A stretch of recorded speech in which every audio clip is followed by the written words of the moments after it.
প্রিয় ছাত্রছাত্রীরা, তোমাদের রায় মার্টিনের যে মডেল কোশ্চেন পেপার তার সেট 2 আমি আলোচনা করব। Set 2 page number 501। তাই প্রথম কোশ্চেনটি হলো, প্রদত্ত ট্যাক্সোনমিক ক্যাটাগরিগুলির মধ্যে সঠিক হায়ারার্কি কোনটি? রাজ্য, পর্ব, শ্রেণী এখানে নেই, বর্গ, গোত্র নেই, প্রজাতি, অর্থাৎ পরপর সাজানো আছে। এখানে দেখো, রাজ্য, পর্ব, শ্রেণী, বর্গ, গোত্র, গণ, প্রজাতি। তাই অপশান এ হবে সঠিক উত্তর। পরের কোশ্চেন, হোমোনিম কি? হোমোনিম হলো একই নামযুক্ত দুটি ভিন্ন ট্যাক্সা, দুটো ভিন্ন ট্যাক্সনের বা ধরো দুটো ভিন্ন জীবের ভিন্ন দুটো প্রজাতি, তো সেগুলোর দেখা যাচ্ছে একই নাম যদি হয় তখন তাকে হোমোনিম বলা হয়। পরবর্তী কোশ্চেন, দুটি ভৌগোলিক অঞ্চলের বিচ্ছিন্নতার ফলে সৃষ্টি প্রজাতিকে কি বলা হয়? দুটো ভৌগোলিক অঞ্চল যখন বিচ্ছিন্ন হয়ে যায় পরস্পর থেকে, একটা আরেকটার থেকে ভৌগোলিক অঞ্চলটাই পৃথক হয়ে যায়, তখন তাকে বলা হয় অ্যালোপ্যাট্রিক। তার মাধ্যমে যে জীবের সৃষ্টি হয়, স্বাভাবিকভাবে পরিবেশ যদি আলাদা হয়ে যায় তাহলে দেখা যাবে যে নতুন জীব সৃষ্টি হতে পারে। একেই বলা হচ্ছে অ্যালোপ্যাট্রিক প্রজাতি এখানে। পরবর্তী কোশ্চেন, নীলাভ সবুজ শৈবাল প্রদত্ত কোন ক্যাটাগরির অন্তর্ভুক্ত? নীলাভ সবুজ শৈবাল অন্তর্ভুক্ত হলো ইউ ব্যাকটেরিয়ার মধ্যে এরা পড়বে, কারণ এরা অনেকটা ব্যাকটেরিয়ার থেকে উন্নত পর্যায়ে চলে এসছে, তাই এরা হবে ইউ ব্যাকটেরিয়ার মধ্যে। পরবর্তী কোশ্চেন, ক্যারিওগ্যামি হলো, ক্যারিও মানে নিউক্লিয়াস, যখন দুটি নিউক্লিয়াসের মিলন ঘটে তাকেই ক্যারিওগ্যামি বলা হয়। পরবর্তী কোশ্চেন, অ্যান্থেরিডিয়াম হলো পুংজননাঙ্গ এবং আর্কিগোনিয়াম হলো স্ত্রী জননাঙ্গ। এটি ব্রায়োফাইটদের ক্ষেত্রে লক্ষ্য করা যায়, তাই অপশান ডি হবে সঠিক উত্তর। পরবর্তী কোশ্চেন, প্রদত্ত কোনটি কর্ডাটা পর্বের প্রাণীর বৈশিষ্ট্য? কর্ডাটা পর্বের প্রাণীর বৈশিষ্ট্য হলো নোটোকর্ড। নোটোকর্ড হলো কর্ডাটা পর্বের প্রাণীর বৈশিষ্ট্য। সমস্ত কর্ডাটাদের ক্ষেত্রেই নোটোকর্ড লক্ষ্য করা যায়। পরবর্তী কোশ্চেন, নিডারিয়া পর্বভুক্ত প্রাণীদের নিডোসাইট নামক বিশেষ কোষ থাকে যা ব্যবহৃত হয়।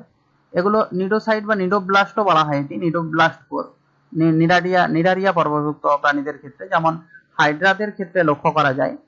এদের ক্ষেত্রে থাকে, এরা হচ্ছে দংশককারী স্ট্রিঙ্গিং গঠন দিয়ে শিকার ধরতে এগুলো সহায়তা করে এদের।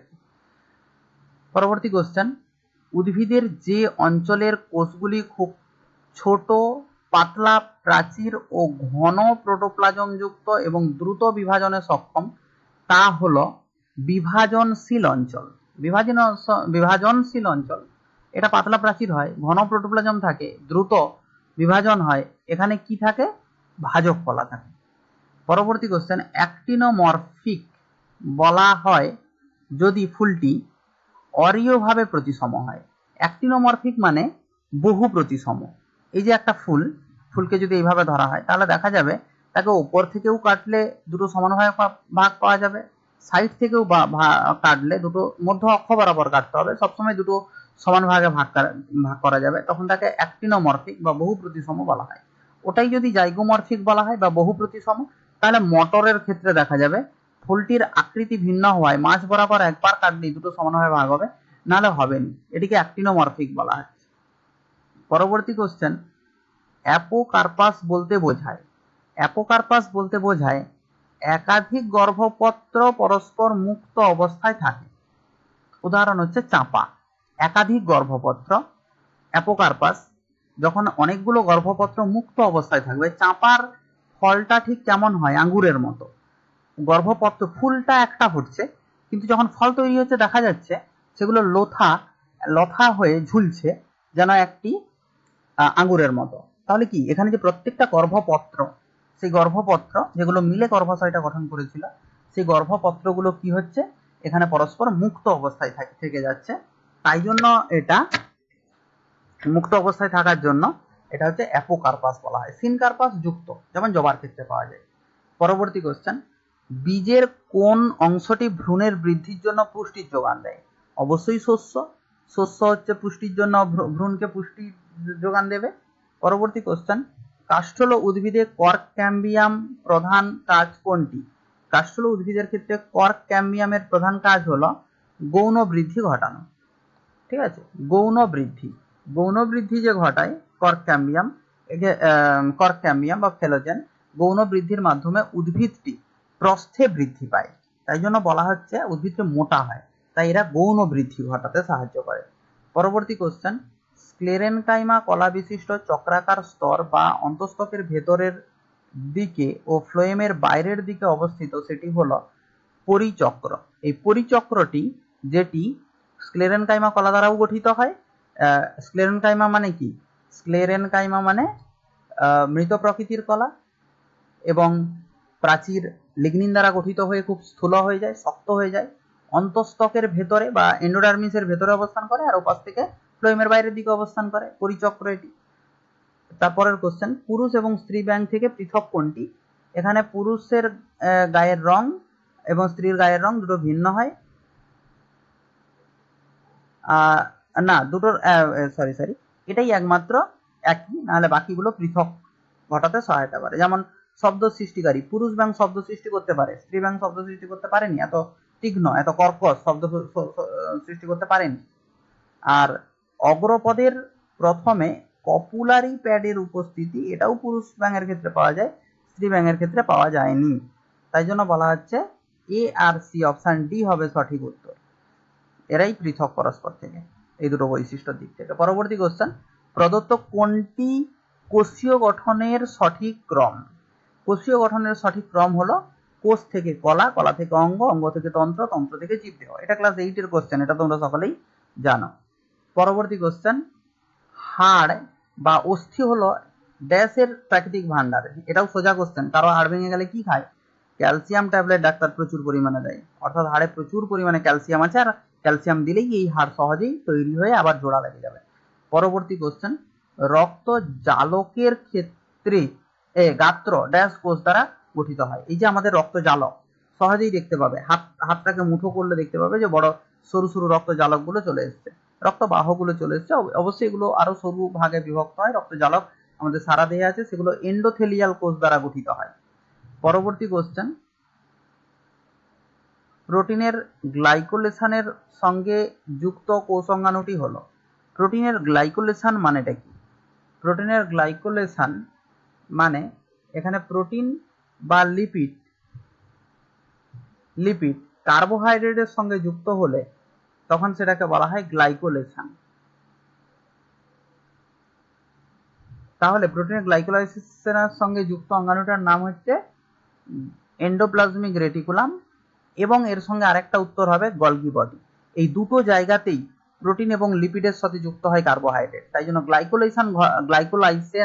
গ্লাইকোসাইলেশন ঘটে কোথায়? এন্ডোপ্লাজমিক রেটিকুলাম এবং গলগি বডি, মনে রাখবে এটা, গলগি বডি। পরবর্তী কোশ্চেন, নিউক্লিয়াসে কোন কোষীয় অঙ্গাণুর সংশ্লেষ ঘটে? অ্যান্সার হবে নিউক্লিয়াসে কোন কোষীয় অঙ্গাণু সংশ্লেষ ঘটে? অ্যান্সার হবে রাইবোজোম। রাইবোজোমের সংশ্লেষ নিউক্লিয়াসে ঘটে। পরবর্তী কোশ্চেন, কোন গঠন জোটটি উদ্ভিদ কোষ ও প্রাণী কোষ উভয় কোষেই দেখা যায়? উদ্ভিদ কোষ এবং প্রাণী কোষ উভয় কোষেই দেখা যাচ্ছে কোষ পর্দা ও নিউক্লিওলাস। তাহলে উদ্ভিদ কোষ এবং প্রাণী কোষ উভয়ই দেখা যায় কি? কোষ পর্দা এবং নিউক্লিওলাস উভয় কোষেই দেখা যায়। কোষ প্রাচীর প্রাণী কোষে থাকেনি, উদ্ভিদ কোষে থাকে। কোষ পর্দা উভয় ক্ষেত্রে দেখা যায়। কোষ পর্দা ও ক্লোরোপ্লাস্ট, কোষ পর্দা উভয় কোষে থাকে কিন্তু ক্লোরোপ্লাস্ট প্রাণী কোষে থাকেনি, উদ্ভিদ কোষে থাকে। নিউক্লিয়াস উভয় কোষে থাকে কিন্তু কোষ প্রাচীর এটি শুধুমাত্র উদ্ভিদ কোষে থাকে, প্রাণী কোষে থাকেনি, তাই জন্য অপশন এ হবে সঠিক উত্তর। পরের কোশ্চেন, প্রদত্ত কোন গঠনটি সেন্ট্রোজোমের সঙ্গে যুক্ত নয়? সেন্ট্রোজোমের সঙ্গে যুক্ত নয় কোনটি? দ্বিস্তরীয় লিপিডের স্তর। এটা কোনো লিপিডের এখানে কোনো স্তর থাকেনি, নাহলে বাকি সবগুলোই এখানে নলাকার গঠন, পেরিসেন্ট্রিওলার উপাদান, একটা স্যাটেলাইটের মতো অংশ গোলাকার, আর সেন্ট্রিওল দুটি তো থাকেই, তাই অপশন এ হবে সঠিক উত্তর।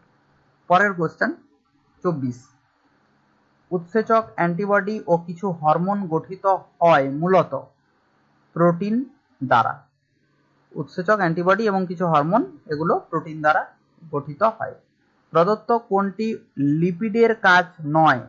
লিপিডের কাজ নয় কোষ প্রাচীর গঠন করা, কারণ কোষ প্রাচীর গঠনে কোনো লিপিড লাগেনি।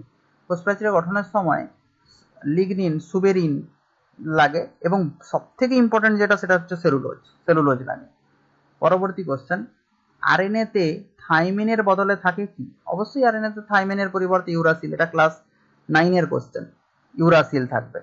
পরবর্তী কোশ্চেন, মেটাফেজ দশায় ক্রোমোজোমের ক্রোমাটিড দুটি নির্দেশ করে অ্যানাফেজ দশার প্রতিলিপিকৃত ক্রোমোজোমগুলির পৃথকীকৃত হওয়া। তাহলে মেটাফেজ দশায় ক্রোমোজোমের ক্রোমাটিড দুটি কি নির্দেশ করে? দুটো ক্রোমাটিড, যে অ্যানাফেজ দশায় প্রতিলিপিকৃত ক্রোমোজোমগুলি পৃথকীকৃত হওয়াটাকে নির্দেশ করে। পরবর্তী কোশ্চেন, একই মিওটিক বিভাজনে উৎপন্ন 4টি অপত্য কোষ জিনগতভাবে আলাদা। ঠিক আছে, একই মিওটিক বিভাজনে উৎপন্ন 4টি অপত্য কোষ দেখা যাবে এরা জিনগতভাবে পরস্পর থেকে এরা আলাদা হয়। কেন? কারণ তার আগে ক্রসিং ওভার ঘটছে, তাই জিনগতভাবে ভিন্ন হয়ে যাবে। পরের কোশ্চেন, অ্যানাফেজ দশায় ক্রোমোজোমের ক্রোমাটিডের সংখ্যা হলো, এখানে অ্যানাফেজ দশায়, সেক্ষেত্রে মাইটোসিসের যে অ্যানাফেজ সেখানে একটি, কিন্তু মিওসিসের যে অ্যানাফেজ সেটা হচ্ছে দুটি ক্রোমোজোমের যে ক্রোমাটিডগুলি সেগুলি দুটি করে ক্রোমাটিড অবস্থান করবে। মাইটোসিসে একটি করে ক্রোমাটিড আর মিওসিসে দুটি করে ক্রোমাটিড অবস্থান করবে।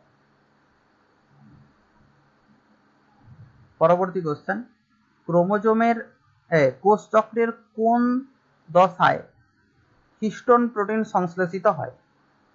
কোষ চক্রের কোন দশায় হিস্টোন প্রোটিন সংশ্লেষিত হয়? এটি সিনথেসিস বা সংশ্লেষ দশায়। পরবর্তী কোশ্চেন, বিবৃতি। প্রজাতি হলো জিনগতভাবে একটি বদ্ধ সিস্টেম। অবশ্যই জিনগতভাবে একটি বদ্ধ, কারণ একই প্রজাতির দেহে একই টাইপের জিন অবস্থান করে, সংখ্যায় একই হয়, তাই জন্য কি বলা হচ্ছে, এগুলো এটা একটা বদ্ধ সিস্টেম। একটা প্রজাতিকে যেন একটা জিন দিয়ে এগুলোকে পৃথক করে দিচ্ছে। আর দুটি ভিন্ন প্রজাতির মধ্যে জননগত বিচ্ছিন্নতা প্রধান বাধা সৃষ্টি করে।